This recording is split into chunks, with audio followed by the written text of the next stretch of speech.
with the start of the Olympics, 2 of Congregation B'nai Israel's bar and bat mitzvahs will be participating, and in both cases on behalf of Israel.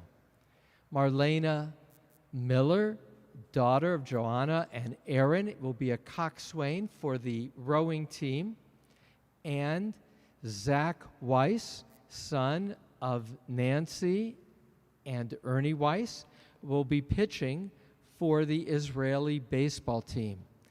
I was talking with Zach's parents last night.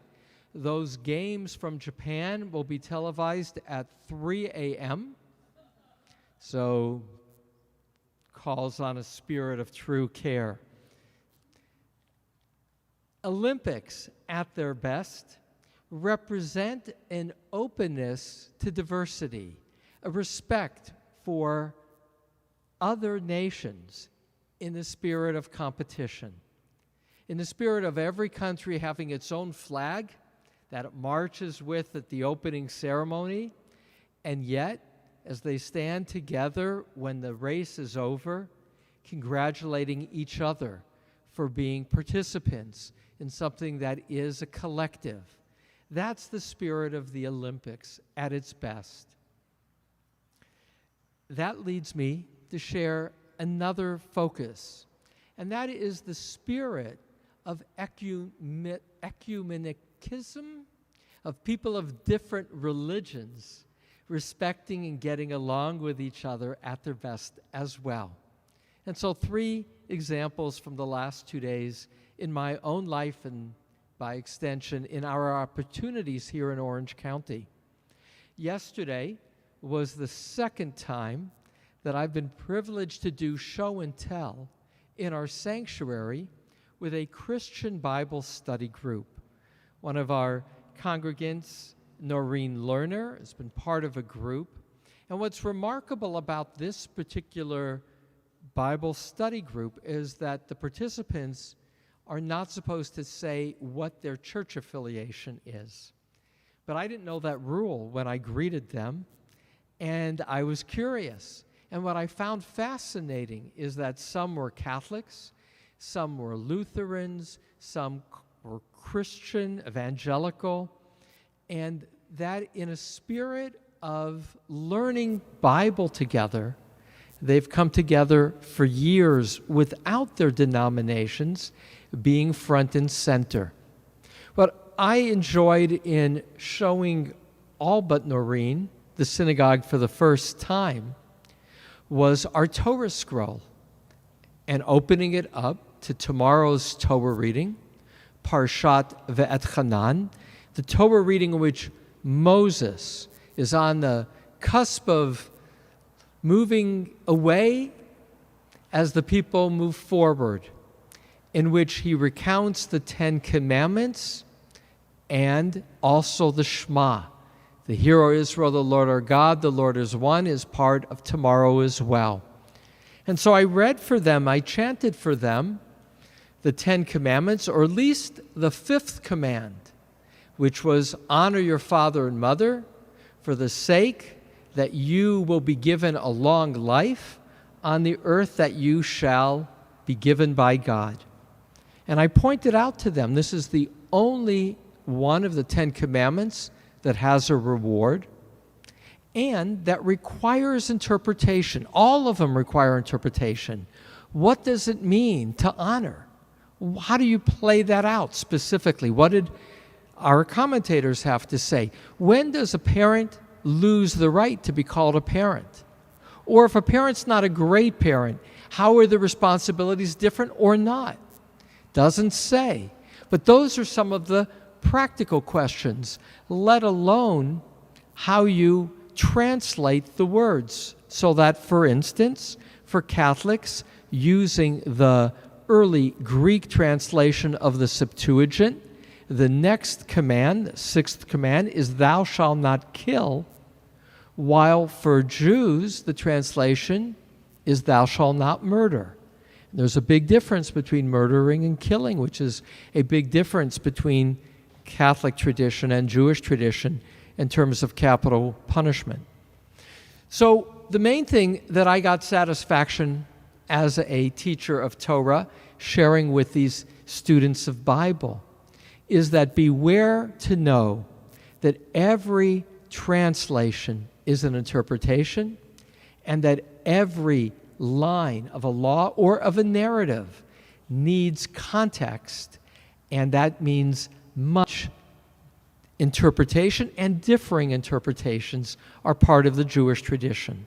So that was a great source of satisfaction. That we live in a time and in a place where, frankly, it wouldn't have been true in other times and places, that Christians of different backgrounds can study together without that being their calling card, and more.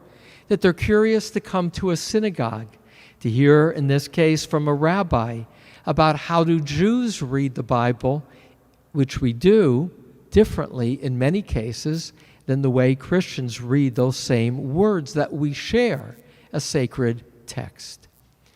Today, within a half hour of this location in Tustin, I visited 2 amazing monasteries that in my 33 years hadn't gone to see.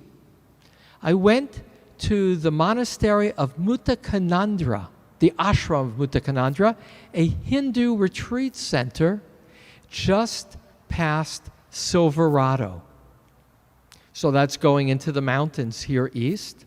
It's a beautiful 40-acre retreat center for Hindus, built in the 70s, when that particular retreat center was at its peak. There were 10 monks living there, 10 monks in training, and 150, 200 people coming as visitors every Sunday to hear the teachings of Hinduism. Now, in that case, there are 2 monks living there and 2 trainees.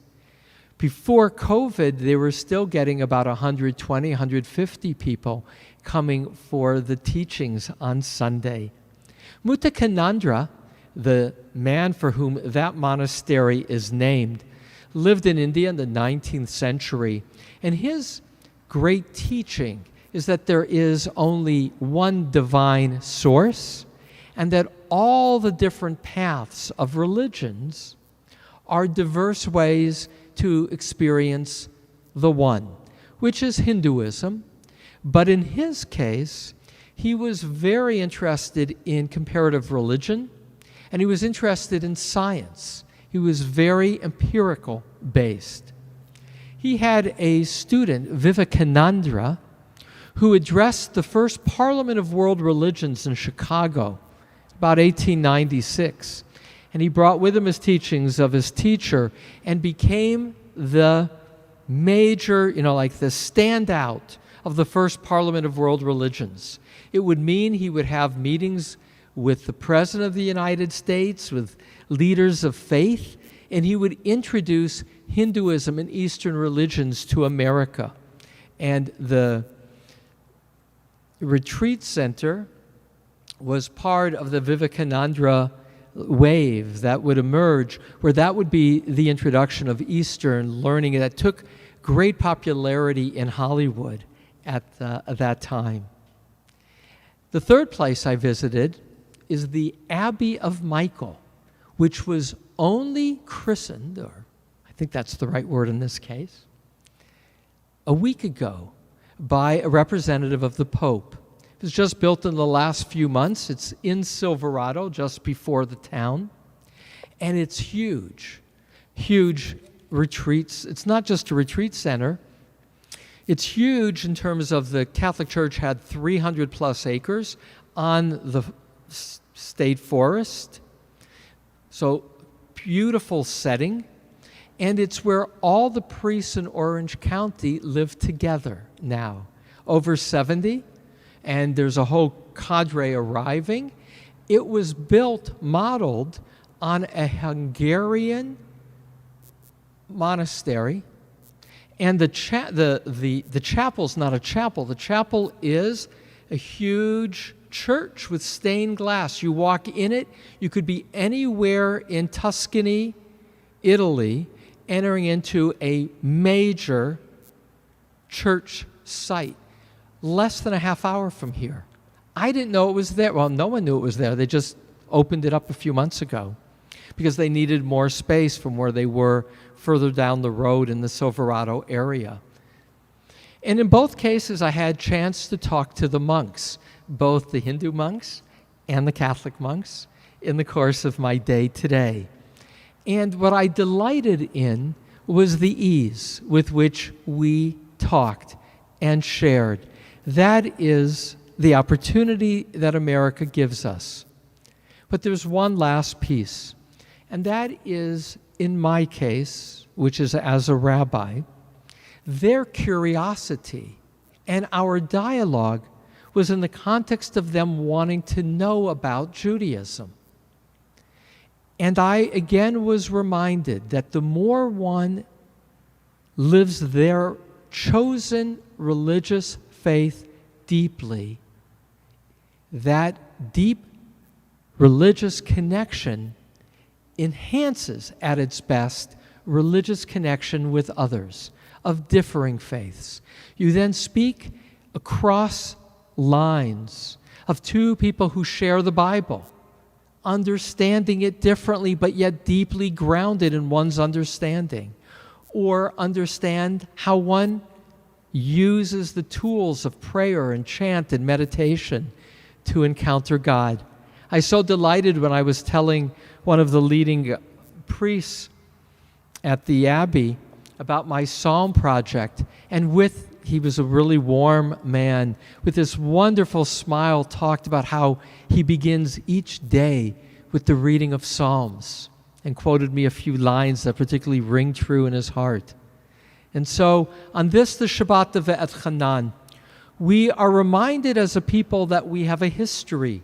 In that account that we'll read tomorrow, a people that stood at Mount Sinai, in ways we could not have anticipated, that moment that we accept as the story of our people has become a story beyond our people and enables people of different faiths to come together in the presence of God. Ribono Shalom, Master of the universe, may we take joy in our tradition and learn it deeply, and may we use the opportunities when we encounter others of faith to know that there is only one God, and that we honor each other as we each seek the presence of God's light. Amen.